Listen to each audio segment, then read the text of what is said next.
Triple ang itinaas ng bilang ng mga nabiktima ng paputok na dinala sa Batangas Medical Center kumpara noong 2023 ayon sa pamunuan ng ospital.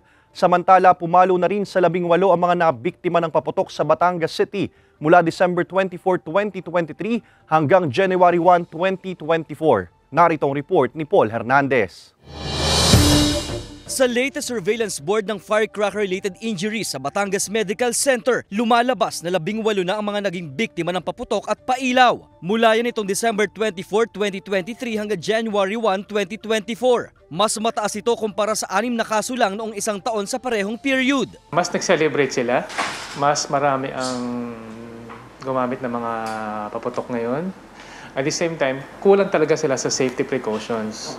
Despite sa mga abiso ng ating DOH na mag-ingat sa pagpaputok. Karamihan daw sa mga ito, nagamot na at nakauwi na rin. 2 lang ang kailangang i-admit para sa operasyon. Ayon sa BAT-MC, wala raw silang kaso na nasabugan ng paputok sa kamay, kundi mga talsik na mga paputok lang. Meron tayong 12-year-old male na stray bullet. Okay. Yeah, tinamaan siya sa kanyang abdomen. Makaka-recover yung bata.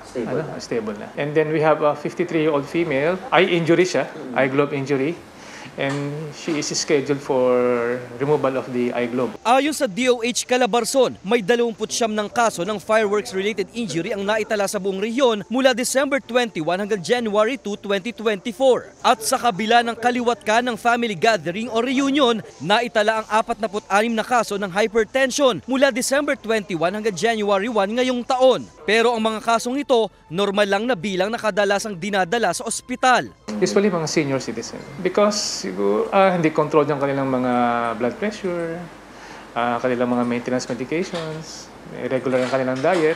May isa rin umanong kaso ng food poisoning pero itinuturing na isolated case lamang ito. Hindi raw ito nagmula sa mass gathering sa nagdaang handaan. Kasama si Buhay Adante Jr., Paul Hernandez.